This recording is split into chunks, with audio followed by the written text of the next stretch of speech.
Hola, ¿qué tal? Muy buenas noches. Bienvenidos a Noticias 22. Qué gusto estar con ustedes con muchísima información iniciando la semana. También saludamos a Laura Regis en la interpretación de lengua de señas mexicana. Tenemos muchas cosas. Por ejemplo, Karen. ¿Qué tal, amigos de Noticias 22? Como siempre, un placer saludarlos. Lo mejor de la Opera House de Londres llega a los cines mexicanos. Les vamos a atender todos los detalles para que sigamos de cerca la programación de esta gala tan importante. Y también, amigos, muy buenas noches. Laura, Karen, qué gusto saludarlos. Esto que estamos viendo en el fondo, nuestro mural, que nos va a estar acompañando a lo largo de esta semana, son fotografías de Dylan Marsh, un artista que nos invita a reflexionar sobre el impacto que tiene la extracción de minerales en nuestro planeta, tanto en el ámbito económico como político, como humanitario. Y ahí está esta reflexión que les presentaremos más adelante, por lo pronto imágenes que verdaderamente nos llenan los ojos. Laura. Bueno, y también les vamos a platicar acerca de los 40 años de trayectoria de Cecilia Toussaint. ¿Cómo lo va a celebrar? Ella dice que sí, está muy bien su historia, el pasado, Jaime López, Sácalo, como emprendedor, en fin, todas estas canciones que nos conquistaron en algún momento dado, pero que ha hecho muchas cosas más y que lo va a celebrar también complaciendo a la gente, pero por otro lado mostrando sus nuevas propuestas. ¿Comenzamos? Comenzamos.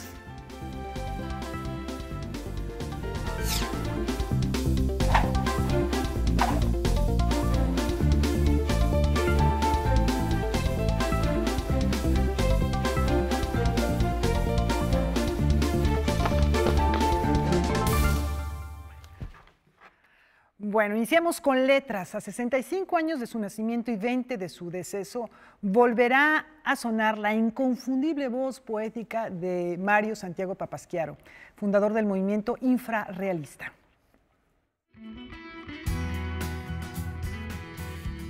En la década de los 70, en la torre de rectoría de la UNAM, coincidieron Juan Villoro y José Alfredo Zendejas. Este último después adoptaría el nombre de Mario Santiago Papasquiaro. La amistad de estos escritores duró hasta 1998, año en que falleció el escritor y poeta. Cuando tú tienes un muy buen amigo, luego no te das cuenta de su grandeza. Es una cosa desastrosa. Entonces, Mario hablaba y llenaba toda la casetera con poemas, y luego supe que algunos de ellos los iba improvisando y todo, pero yo al día siguiente me enojaba de tener la casetera llena y borraba todo, imperdonablemente. También en muchas ocasiones estábamos en una cantina, una taquería, en una servilleta de papel, escribía un poema, me decía, ¿qué te parece? Y yo le decía, pues me gusta. Me dice, eso no es una opinión poética, realmente eres muy superficial en tus juicios. Y entonces yo trataba de decir algo más elaborado y él agarraba la servilleta y la aventaba a la basura. Y yo cometí el error de no recogerla. Algunas sí las recogí y algunas las tengo atesoradas. Pero él consideraba que la poesía era un acto accidental. Le llegaba el poema y él no lo pasaba, digámoslo así, por una censura. En ese sentido estaba muy influido por los surrealistas. Pasó una temporada en Europa, cultivó la amistad de Roberto Bolaño, quien lo incluyó en su novela Los Detectives Salvajes, fundador e impulsor del movimiento conocido como infrarrealista.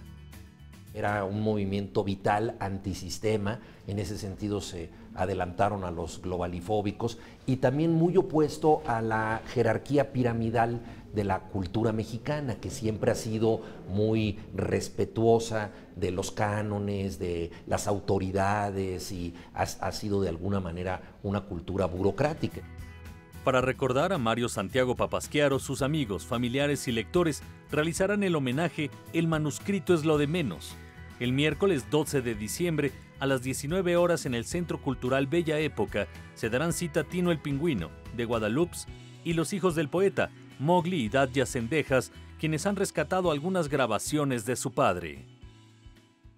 Era una poesía muy cercana a la poesía beatnik, muy cercana al impulso de improvisación del jazz, muy cercana a lo que hoy pensamos que puede ser el hip hop. De hecho, por eso estamos contentísimos de tener en este acto del Día de la Virgen el 12 a Tino el Pingüino y The Guadalupe, que van a tocar, y que eso es extraordinario, porque él tenía este sentido rítmico de la poesía callejera, de la incorporación de mensajes que no necesariamente pertenecen a los estamentos más altos. Juntamos, sí, una obra tal cual que es eso, ¿no? Es como un collage sin forma y sin dirección de lo que estábamos haciendo y la verdad quedó lindísima y bueno, le pusimos el título de Caoscrito.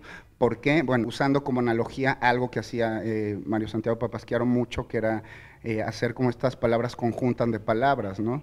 Y es algo que de Guadalupe siempre ha hecho. Con información y texto de Alberto Aranda, Óscar Helguera, Noticias 22. Bueno, bien recordar a este gran personaje que aparece, justo lo decían en esta nota, en Los Detectives Salvajes, que es la quinta novela, si no me equivoco, de Bolaño, y en la cual aparece Rafa Karen con el nombre de Ulises, y también con una cierta locura como la que vivió y como lo que explicaba Juan Villoro, que lo retrató de cuerpo entero. No, es fascinante pensar y triste a la vez, como decía Juan Villoro, es que estaba el gran poema en la servilleta, pero como no tuvo una crítica contundente, acabó en la basura o estaba la grabadora llena de recuerdos y de repente los borraba. Algo que también llama la atención, independientemente de la inclusión en Detectives Salvajes, y digo independientemente porque hay muchos escritores que veladamente o escondidamente artistas aparecen visuales también para defender sus identidades en Detectives Salvajes de Roberto Bolaño, pero el nombre que usa artísticamente de Santiago Papasquiaro también nos remite al lugar donde nacieron en Durango los Revueltas, Fermín, Silvestre, José Revueltas, todos son de Santiago Papasquiaro, Durango. No sé si esto también habrá sido una suerte de homenaje para esta tan ilustre familia mexicana. Además, también la poesía rica de José Alfredo Zendejas, inspirada en la familia, en el amor, en su esposa, en su hijo. Digamos, son pocos los poemas que conocemos de él, pero están completamente rodeados de una inspiración amorosa, de crítica hacia lo que ocurría. Él también se hacía pasar por, o se hacía llamar el marginado también, ¿no?, de la cultura. ¿Cuántos habrá que no lo sean y que sigan este camino de Mario Santiago Papasquiaro? Y en otros temas está por cerrar ya la convocatoria de los Premios Nacionales de Literatura, mi querida Karen. Esto que organiza la Universidad Autónoma de Sinaloa. Con los nombres de 3 reconocidos escritores sinaloenses, la Universidad Autónoma de ese estado anunció el próximo cierre de la convocatoria para los Premios Nacionales de Novela, Poesía y Dramaturgia que otorga, con un monto de 150,000 pesos cada uno. Estamos invitando a todos los escritores mexicanos y extranjeros residentes en el país con más de 5 años para que participen, ¿no? Son 3 premios, uno en el género de novela, que lleva el nombre de Elmer Mendoza, que es un autor muy conocido en México y querido por muchos. Y está también el Premio Nacional de Dramaturgia Óscar Liera, que es también un autor de gran relevancia nacional, que ya falleció hace muchos años, pero que dejó una huella importante tanto en la dramaturgia nacional como en la manera de hacer teatro en la región del noroeste, ¿no? Y está también el Premio de Poesía Juan Eulogio Guerra Aguiluz, que fue un autor menos conocido que ellos, pero que también fue un universitario importante, igual que Óscar Liera, se encuentra en la rotonda de los universitarios ilustres. La universidad suma estos 3 premios a otros que ya se vienen otorgando desde hace muchos años, como el Premio Mazatlán de Literatura, que es un premio también muy conocido, de mucha relevancia. Desde hace 20 años la universidad se encarga del financiamiento de ese premio. También colaboramos con el Premio Nacional de Periodismo. Aunque la convocatoria para estos premios nacionales de novela, poesía y dramaturgia se dio a conocer en mayo de este año, dada la cercanía del cierre, se recordó a los medios nacionales. Noticias 22, Irma Gallo. Pues una propuesta muy interesante para conocer a las futuras generaciones de escritores que van a ostentar esta distinción, Karen. Sí, Rafaela, estaremos pendientes del cierre de esta convocatoria. ¿Y por qué no hablamos ahora de las prácticas mineras, Laura? Y de manera particular lo que estábamos viendo ahí atrás. Sí, Rafa, que ya nos anunciabas hace un momento, es la Galería Hidra quien nos invita a conocer el trabajo. Por primera vez en México se presenta el trabajo de este hombre que es sudafricano, que es Dylan Marsh, y que justamente, como dice Karen, bueno, le interesa dar a conocer, exponer la explotación minera. Las esferas que protagonizan las imágenes del fotógrafo sudafricano Dylan Marsh simbolizan la cantidad de cobre, oro y platino que explotan en las minas de su país. La interpretación no solo se concentra en el daño ecológico, también cuestiona su valor económico y social. Sus interrogantes surgieron tras intentar justificar su valor monetario, y el resultado fue la creación de la serie For What It's Worth. Las imágenes combinan la fotografía tradicional como la conocemos con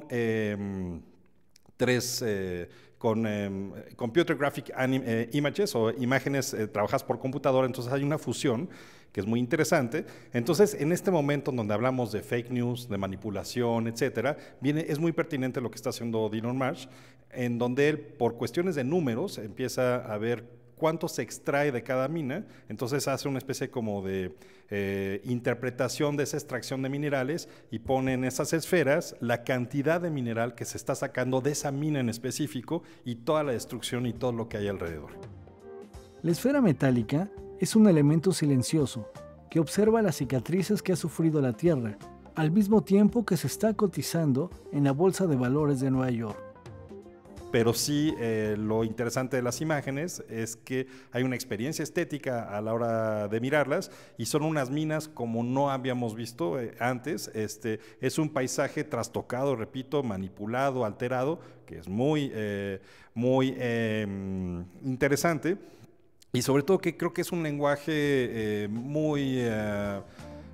que te atrapa como espectador. Esta serie fotográfica ganó el concurso de Series Award 2018 de la plataforma internacional Liveframe, un espacio internacional que está interesado en mostrar el trabajo de nuevos talentos. En este caso, este es un concurso donde fuimos nosotros como jurados, pero aquí lo interesante, ahora me acabo de enterar que esta es la primera exhibición fuera de Sudáfrica para Dylan Marsh, ¿no? Entonces, eso es un gran aliciente para él de entender que su trabajo tiene un alcance más global que solamente en su país, ¿no? Queda seleccionado, queda premiado en este concurso y luego el premio es estar aquí. Noticias 22, Oscar Cortés. Y antes de la pausa queremos mandar un abrazo solidario a la familia y amigos del connotado editor, traductor y poeta Martí Soler, fallecido a los 84 años de edad. Soler llegó a México como parte del clan de intelectuales que se instalaron en nuestro país, forzados a salir de España debido a la guerra civil. Trabajó en el Fondo de Cultura Económica en dos etapas y al lado de Arnaldo Orfila fundó Siglo XXI Editores, donde permaneció hasta 1993. Un abrazo a toda la familia de Martí Soler. Y a toda la comunidad literaria, como también a toda la comunidad musical, porque también falleció Thomas Stanford, el musicólogo, y de hecho la Fonoteca Nacional el próximo 17 de enero le va a rendir un tributo, un merecido homenaje para este personaje que es imprescindible de la grabación, del registro de la memoria musical, no solo de México, sino del mundo, el maestro Thomas Stanford, a quien estamos viendo en estos momentos en pantalla. También vaya un abrazo fuerte y fraterno desde Noticias 22, y con estas lamentables ausencias que se vuelven referencias también para acercarnos a su vida y obra, vamos a una brevísima pausa.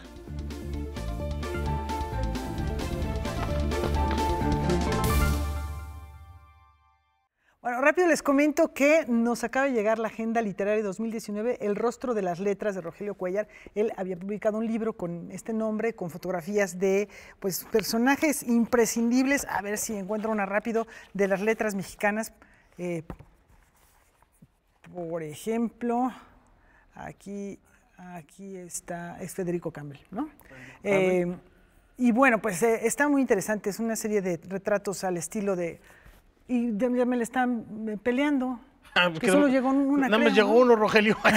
No es cierto. No, vamos a hacer, por supuesto, la plática ya tendremos con Rogelio Cuellar a propósito de esta agenda. Pero es muy rico rescatar sus imágenes y aparte tener una práctica agenda, en fin.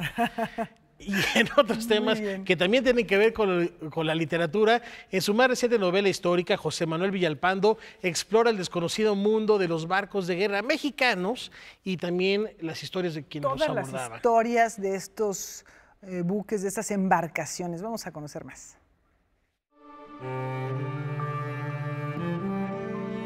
La vida de Pepe el Limonel, surgida de la imaginación de José Manuel Villalpando, le sirve al autor para contar la historia, la real, de aquellos primeros inicios de la Marina Mexicana a finales del siglo XIX.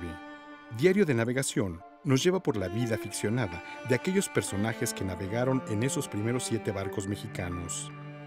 Narra el devenir de los barcos que adquirió el general Porfirio Díaz, nuevos como nunca había pasado en México, para constituir con ellos un pie de armada. Barcos que sobreviven 35 años más o menos en promedio, hasta 1925, adquiridos el primero en 1890-91, y que después no fueron renovados. Después México comenzó a comprar barcos usados. La nueva compra de barcos fabricados especialmente para nosotros será hasta los tiempos del presidente López Portillo. Desde que traen el primer barco que el general Díaz manda a construir en Francia, y ya que lo van a votar, le preguntan vía telegráfica que qué nombre le van a poner al barco, y don Porfirio, taimado como era, le pone Zaragoza, que fue quien derrotó a los franceses. Entonces es un juego muy, muy bonito. Y ese primer barco después será el representante de México, primero en las fiestas del 4º centenario del descubrimiento de América. Ese primer barco también será el primero en dar la vuelta al mundo con bandera mexicana. José Manuel Villalpando es conocedor de la tradición en nuestro país, ya que realizó su servicio militar a los 18 años en la Marina Mexicana y también es profesor del Centro de Estudios Superiores Navales. Para su libro, retoma fuentes documentales.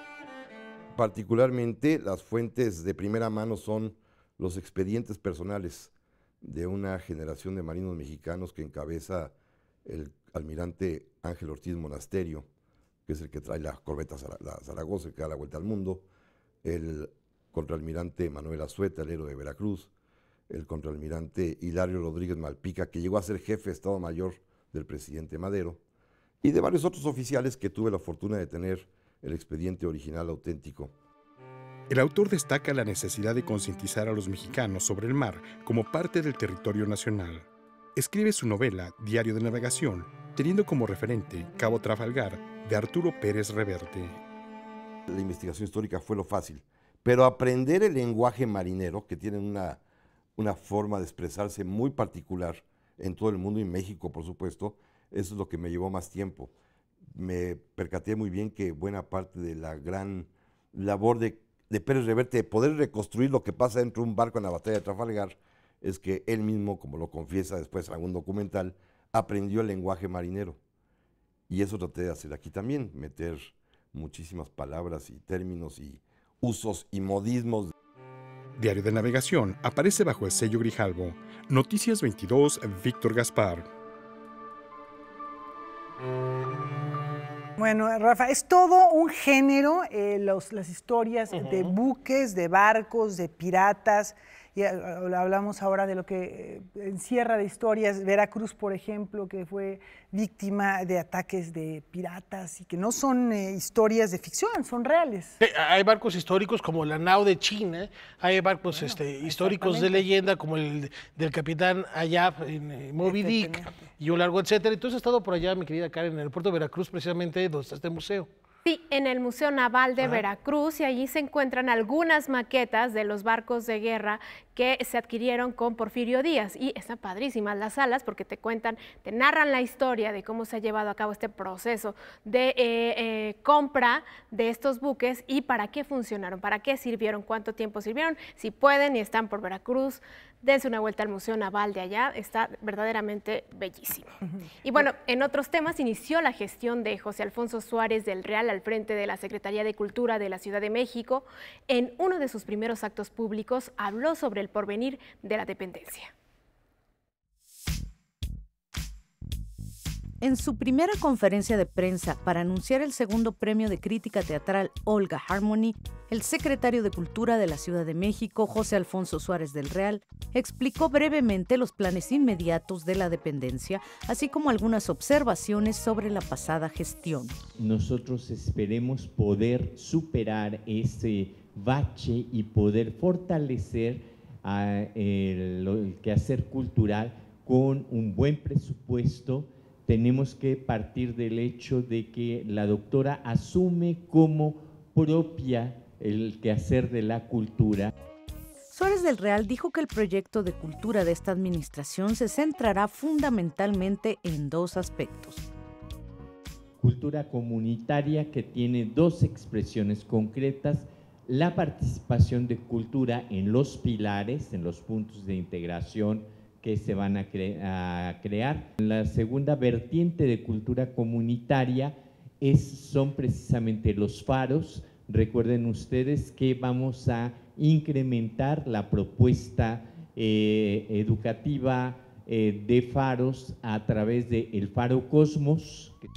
Ángel Ancona, director del Sistema de Teatros de la Ciudad de México, recién ratificado por Suárez del Real, dio a conocer las bases del segundo premio de crítica teatral Olga Harmony, cuya convocatoria se abre hoy y cierra el viernes 28 de junio de 2019. Categoría A, crítica escrita, pensado, rigurosidad y elementos periodísticos de una crítica teatral. Categoría B, crítica para blog, página web, redes sociales, reflejar el carácter y lenguaje de las plataformas digitales. Categoría C, crítica en video, muestra el sentir de la persona que asiste a la obra. Los ganadores recibirán un reconocimiento impreso y 15,000 pesos por categoría. Noticias 22, Irma Gallo. Bueno, ahí están algunas de las propuestas que se pretenden realizar en la Ciudad de México por parte de la Secretaría de Cultura local, y hablar también de la importancia, por ejemplo, que se dé esta fuerza a los faros, estos centros que están en zonas estratégicas, que también algunos de ellas están en zonas marginadas, y que ahí se acerque la cultura, el arte, la literatura, es fundamental. Una extraordinaria propuesta. Y a propósito de actividades para estos días, no, ya iba a decir ayer, pero ayer no venimos a trabajar, ¿verdad? Fue el jueves que estuvo acá Mario Martínez. Bueno, el hemos viernes estado presentando muchas propuestas, sí, que la verdad están riquísimas para pasarla bien estos últimos días del año. Y esto tiene que ver con cerca de 500 jóvenes que van a participar. Son talentos, son coros y orquestas que están plagadas de voces extraordinarias. para precisamente armonizar las fiestas de fin de año.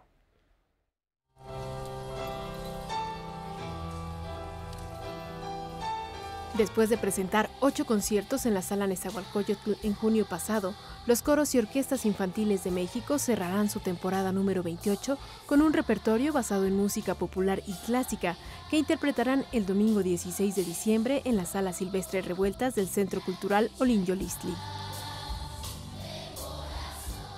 Vamos a estar haciendo el tercer movimiento del concierto para trompeta y orquesta de Haydn. Haremos también el concierto para violín de Tchaikovsky, pero también haremos música popular, música de vanguardia como Vangelis. Haremos música, por ejemplo, la típica navideña, We Wish You a Merry Christmas, Jingle Bells.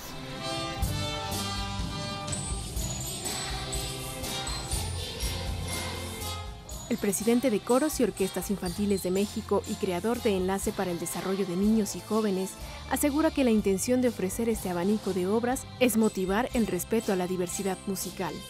Hasta ahora, 5,000 de los 15,000 pequeños que trabajan con este método de enseñanza han tenido oportunidad de presentarse en las salas de concierto acompañados por músicos profesionales.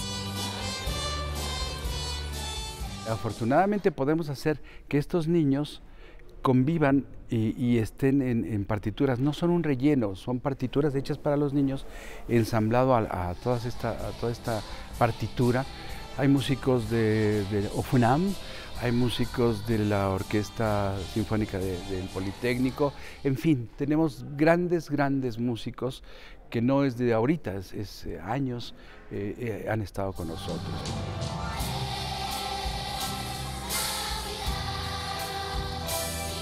Los coros y orquestas infantiles de México ofrecerán 2 conciertos el domingo 16 de diciembre, a las 4 y a las 7 de la tarde.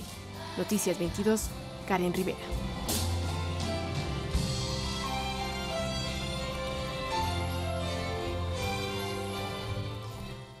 Bueno, pues qué ternura. Ay, sí, a los niños cantando, qué bien, porque además esto es formación también y ejemplo para muchos niños que seguramente irán como público. No, ya lo que comentábamos hace unos instantes, la importancia desde temprana edad ir fomentando el gusto no solo para apreciar el arte, sino también para generarlo y para crearlo. Y bueno, está la invitación al Centro Cultural Olin Yolistic, Karen, ya este domingo, 16 de diciembre. 16 de diciembre, 2 funciones, habrá más de 200 niños en cada uno de los conciertos. Cuando se presentaron en junio en la Sala Nesa, fueron 600 niños los que ofrecieron estos conciertos que van con interpretaciones desde la música clásica hasta la música popular y que bueno, le permiten también a ellos, les permite enriquecer este bagaje musical y este respeto, como lo decían, por todos los géneros de la música. Y ahora vamos con lo mejor de la ópera y el ballet británico que desembarca en México porque la Royal Opera House de Londres llega a las pantallas de una conocida cadena de cines.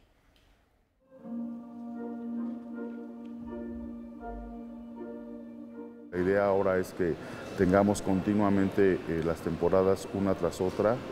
Estamos ahorita promoviendo y celebrando la temporada 2018-2019. Cinemex ofrecerá lo mejor de la ópera y el ballet del Royal Opera House desde Londres en sus salas Platino para acercar estas producciones al público mexicano.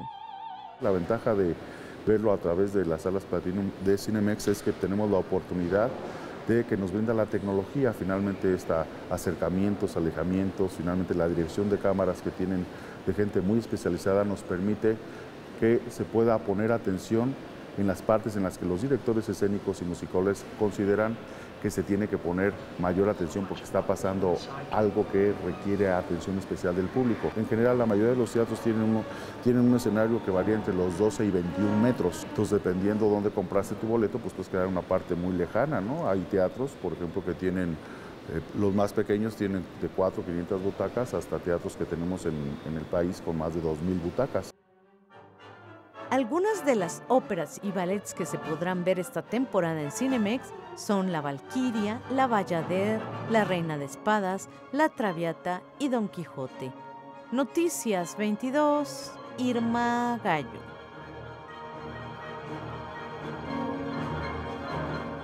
Bueno, Rafa, yo recuerdo cuando empezó en el Auditorio Nacional a transmitirse la ópera del Met, de la Metropolitan Opera House de Nueva York, y la gente decía, no, pues están chiflados, ¿cómo es posible que en una pantalla, 2 dimensiones, vamos a ver algo que estamos acostumbrados? Bueno, quien tiene la oportunidad de ir a una sala de ópera, pues es un espectáculo teatral, escénico. Y bueno, la verdad es que yo creo que se ha educado o reeducado a un público y se ha ido al encuentro del mismo. No, y además las nuevas tecnologías. Bueno, pues sienta un precedente para lo que estamos presentándoles ahora. No, por supuesto, pero también las nuevas tecnologías. Las cámaras permiten tener mucho más movimiento arriba del escenario sin estorbar el desarrollo de la propuesta escénica. Y ahí está la oferta que tenemos en ballet, que tenemos en ópera y que también hemos podido apreciar en teatro con las funciones que también da el Honorario del Auditorio Nacional a propósito de la Royal Shakespeare Company. Efectivamente, y que también la cámara se mete hasta el fondo y que presentan digamos que detrás de cámaras o detrás del espectáculo, de backstage o entre piernas, como se diría en español, y que eso enriquece también la propuesta, que también lo hacen en otros espectáculos como en el Auditorio Nacional, que hay entrevistas en los entreactos, en fin. Y es un ejercicio muy, muy enriquecedor como público, porque además se va formando una memoria que desgraciadamente no tenemos hasta los primeros 30 años del siglo XX, porque de ahí para atrás había de verdad elencos y repertorios maravillosos, independientemente de que la cámara no pudiera pasearse por el escenario, pero que queda nada más en la anécdota y en el recuerdo de quienes lo presenciaron, y ahora todos lo podemos ver en una pantalla con la máxima calidad que nos permite la tecnología. Excelente Vámonos propuesta. al cine. Vámonos a la pausa primero. Mejor, vamos a una pausa.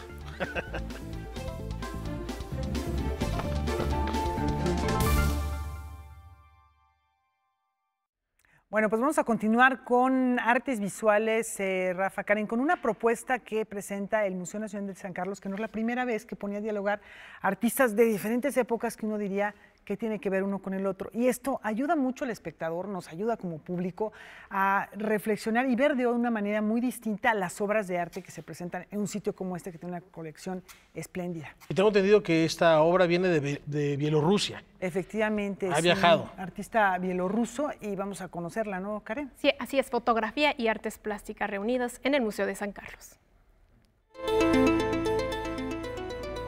En la década de los 90, Valery Katsuba comenzó un trabajo fotográfico que lo ha llevado a reflexionar sobre la belleza y la estética a lo largo del tiempo. Este ejercicio consiste en poner a dialogar sus imágenes con piezas de los acervos de distintos recintos. Estas esculturas greco-romanas siempre me llamaban mucho atención y siempre viendo estas esculturas o copias, porque están en todo el mundo, no solamente en Roma o Nápoles, también están en San Petersburgo, aquí en México, por lo menos las copias. Y mirando esta escultura, yo siempre pensaba, ¿y por qué después de tantos años, como más que 2000 años, estas esculturas todavía llaman atención a nosotros y nosotros disfrutamos, aunque que pasaron 2000 años o más? Entonces, y yo empecé a pensar quién eran modelos para escultores griegos o romanos, quién posaba a maestros. Las imágenes de Katsuba fueron tomadas en la Academia de San Fernando en España y San Petersburgo en Rusia. Su trabajo busca reflexionar sobre el papel del modelo, pero en particular sobre los conceptos de belleza y estética que han permanecido a lo largo de los siglos. Nosotros vemos una fotografía, un gimnasta, deportista o bailarín, y pensamos que es del cuerpo, pero no es solamente del cuerpo, es también fuerza de la persona, es también carácter. Y además en el tiempo antiguo no cada persona podía posar a esculturas. Tenía que ser una persona noble, con dignidad, y es muy importante carácter. Es que me gustaría como hacer un acento, que no es solamente el cuerpo, es también mente, es también carácter de la persona y su personalidad. Para la muestra en México, los recintos seleccionados fueron el Museo Nacional de San Carlos y la Academia de San Carlos de la UNAM. En sus imágenes vemos a bailarines, modelos y deportistas posar al lado de esculturas. De manera especial, Katsuba escogió a danzantes del Zócalo y jugadores de pelota para que le posaran. Acabamos con, de un lado, jugadores de pelota, que es un juego muy tradicional. Existía aquí en esta tierra cuando, yo creo que cuando en Grecia existieron Juegos Olímpicos. Y estos dos mundos en esta época no sabían uno de otro nada, entonces existieron separados.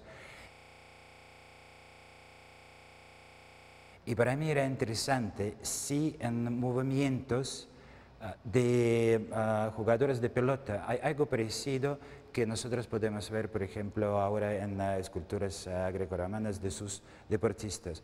Y a mí me parece sí, hay algo parecido. Valery Katsuba continuará este ejercicio en otros países. Su siguiente parada será Japón, en donde los conceptos de belleza, estética y la proximidad hacia el cuerpo es muy distinta a la occidental. Por lo pronto, la exhibición Modelos Clásicos y Contemporáneos permanecerá en el Museo Nacional de San Carlos. Noticias 22, Alberto Aranda. Bueno, importante resaltar que el trabajo de Valery Katsuba se basa en esta búsqueda constante de cómo se ha transformado el canon de belleza en el mundo y también cómo se utiliza esta figura requerida del cuerpo humano y además de la cultura del deporte. Entonces vemos en estas fotografías dialogar al cuerpo en su esplendor natural con las esculturas que contiene el Museo Nacional de San Carlos. Y además la reflexión también es muy interesante porque dice que ahora va a Japón y por supuesto la estética, no solo del cuerpo en general, es muy distinta. Entonces de repente podemos encontrarnos también este choque de culturas donde habla también de la evolución y el desarrollo de la mirada de los artistas. Porque ahora veíamos, por ejemplo, está la Victoria Samotracia, reproducciones que hay en el Museo de San Carlos de obras de arte que podemos encontrar en los museos europeos y que es nuestro canon de belleza, finalmente. Pero hay otros cánones y eso hay que conocerlo, aceptarlo y además de disfrutarlo también. ¿Por qué no? ¿Por qué no? Cuando uno viaja al extranjero, uno es la pieza rara, entonces de claro repente que sí, dice, porque uno dice, no, la belleza es esto, y la musculatura y la tradición grecolatina no es la única forma ni de belleza ni de apreciación del cuerpo. La belleza reposa en los ojos de aquel que observa. Efectivamente. Y con esta bonita frase y con su característica visión de la urbe petrificada y melancólica, Samuel Meléndez rinde homenaje a la memoria. Las obras de Samuel Meléndez bien podrían interpretarse como una oda a la desolación, al olvido como protagonista del recuerdo. La exposición Homenaje a la Memoria en el Museo de la Ciudad de México da un repaso por el trabajo del artista plástico desde 2006 hasta la actualidad. Esta es una muestra de obra que, digamos que data del año 2006. En esa fecha podemos ubicar la pieza con más tiempo de haber sido ejecutada. Básicamente es obra de colecciones particulares. Está conformada por 14 piezas en técnica óleo sobre tela. Y es una muestra del trabajo que he desarrollado a través de mi carrera como pintor. Paisajes que cuentan historias en una mezcla de ficción y realidad, en las que la melancolía y la añoranza son una constante, además de otros elementos recurrentes. Un lado fotográfico implícito que se transgrede lo literal a partir de la pintura. Es una visión particular, es mi propuesta de la forma en que abordo el entorno urbano, que se caracteriza principalmente por la constante aparición de la fuerza del vacío. Es muy importante también en mi obra, bueno, aparte de lo evidente que es lo arquitectónico, el manejo de luces y sombras, la constante aparición de cielos extrañamente despejados y la constante aparición de objetos abandonados como mudos testigos de algún probable usuario, ¿no? Y aunque el tema urbano nos invita a reconocer edificios y lugares icónicos de la ciudad, las pinturas en gran formato son un reflejo del imaginario del artista. Esta es una visión de la ciudad, como yo la veo, pero como me gustaría que se viera. ¿Ves? Quiero hablar de la ciudad como fenómeno civilizatorio en general. Quiero hablar de la ciudad X. Es decir, no me interesa hablar de una ciudad en específico. La exposición Homenaje a la Memoria de Samuel Meléndez Bayardo se podrá ver hasta el 3 de febrero del 2019 en el Museo de la Ciudad de México. Con información y texto de Fernando Salinas, Óscar Helguera, Noticias 22. Este fin de semana la música de Leonard Bernstein hizo vibrar a la capital del país. Como parte de los festejos del 100 aniversario del natalicio de Leonard Bernstein, el ensamble escénico vocal del Sistema Nacional de Fomento Musical le rindió un pequeño homenaje a este destacado compositor, una conmemoración que pasó casi desapercibida. Muy pocas agrupaciones musicales han estado haciendo algo por este gran compositor, porque se conoce más como director de orquesta, tuvo mucho más penetración como director de orquesta, pero como compositor fue maravilloso.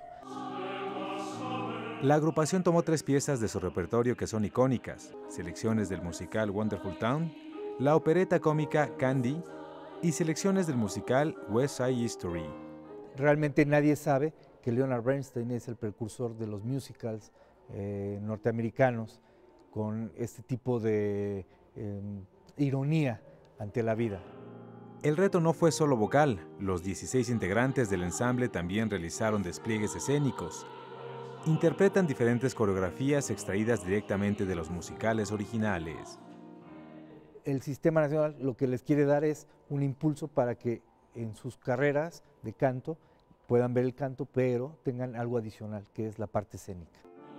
Por ahora no se tienen más presentaciones pactadas, pero se espera que a inicios del próximo año otros espacios culturales se interesen en el recital. Noticias 22, Julio López. Bueno, lo hemos comentado, este 2018, centenario de Leonard Bernstein, uno de los músicos más influyentes de la Unión Americana. En Estados Unidos la música descansa sobre 3 pilares, que podría ser Bernstein, Copland y por supuesto los hermanos Gershwin, de manera particular George. Y esta trascendencia que tiene no solo como musicólogo, no solo como investigador, no solo como director y sobre todo como director de orquesta al frente de las principales agrupaciones del mundo, sino también como compositor y un hombre que fue subversivo, que abrazó las formas musicales más modernas y que después descubrió que lo clásico descansaba la verdadera belleza musical. Vale la pena que exista este tipo de homenajes, de reconocimientos, para poder seguir hablando no solo en su centenario, sino siempre de la trascendencia de un personaje como lo es Leonard Bernstein.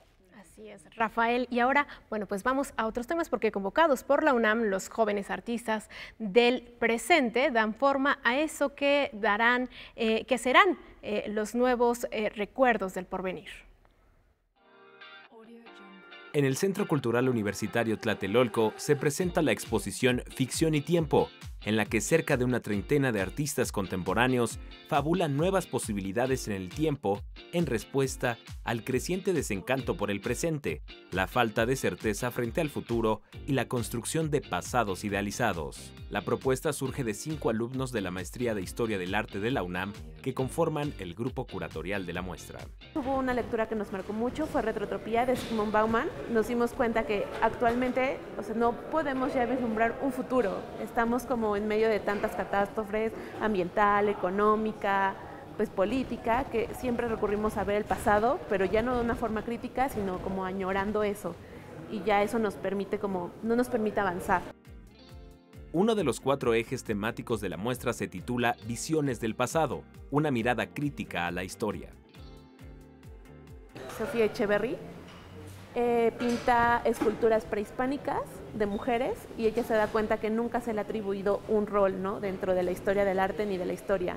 Entonces ella las nombra, dice, en lugar de poner estatuilla número tal, dice, no, es hermanas urbanistas. O sea, con un poco toque contemporáneo, porque finalmente es una ficción, pero creo que contribuye a que pensemos en eso, ¿no?, en que por años el rol de la mujer ha sido oculto y sigue siendo así. Al tiempo que se reescribe la historia, se trazan también las huellas de porvenires imaginados, arqueologías simuladas que nos hacen preguntarnos ¿cuál será nuestro relato en 100 o 200 años?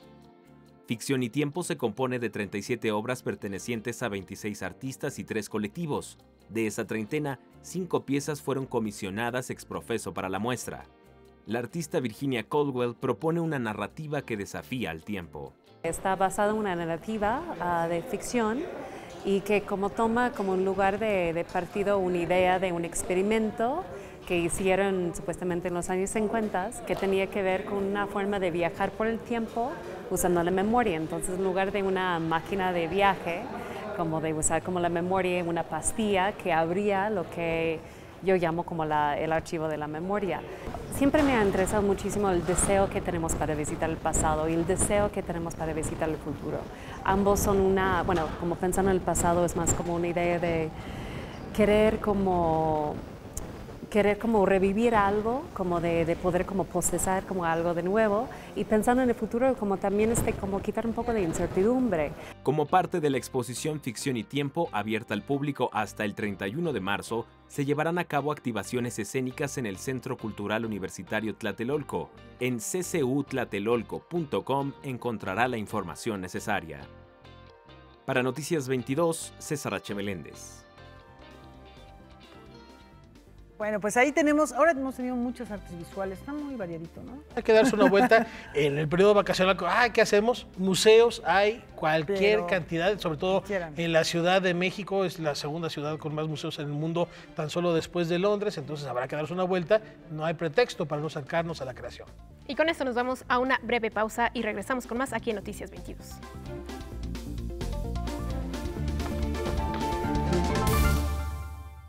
Bueno, esto se los anunciamos hace unos instantes. Cecilia Toussaint, una voz femenina del rock en nuestro país, muy reconocida, muy querida, está celebrando 40 años sobre los escenarios. Te esperé en la esquina con presentimiento. Cecilia Toussaint está por celebrar 40 años de carrera y lo hará trabajando al lado de otras cantantes en un concierto masivo el 15 de diciembre en el Zócalo de la Ciudad de México. Te esperé en la calle. Es un largo y sinuoso camino, pero muy enriquecedor, fantástico, en muchos momentos muy rudo, difícil, he tenido que luchar muchísimo. Para mantenerme, para continuar, para avanzar. Decidí el camino de la independencia hace muchísimos años y eso pues me ha significado muchísimo trabajo también, muchísimo esfuerzo económico, emocional, físico, de todos. Pero bueno, al final pues me he dado el lujo de hacer básicamente lo que se me ha dado la gana. Una vez más, callejoncito me encontraste. Cecilia Toussaint ha combinado la música y la actuación a lo largo de 4 décadas, buscando siempre dar algo nuevo en el escenario. Uno tiene ganas de mostrar cosas nuevas, pero también hay que apreciar que la gente pues le gusta algo y lo quiere tener y ¿por qué no darles gusto también? Yo mucho tiempo me peleé con eso, de verdad, hay mucha gente que te lo puede constatar, que me pedían carretera y les decía, ¿caer en carretera? No, pero la verdad con el tiempo he aprendido que ¿por qué no? Que sí, también se vale. Y bueno, y por supuesto que yo estoy buscando cada día hacer cosas nuevas, porque yo soy cada día una persona nueva con las cosas que voy viviendo, con las cosas que voy sintiendo, con mis experiencias, buenas, malas, dolorosas, fantásticas, alegres. Cada día uno se va modificando de cierta manera. Después del concierto del 15 de diciembre, en donde estará al lado de Lila Downs, Eli Guerra y otras cantantes, continuará con la preparación de su próxima producción discográfica, en donde vuelve a sus orígenes.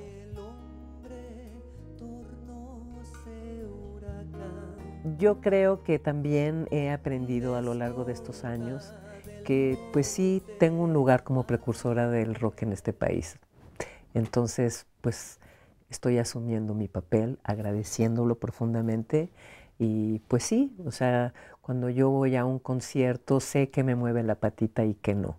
Y definitivamente el rock me ha movido la patita y mi corazón muchos años. Noticias 22, Alberto Aranda.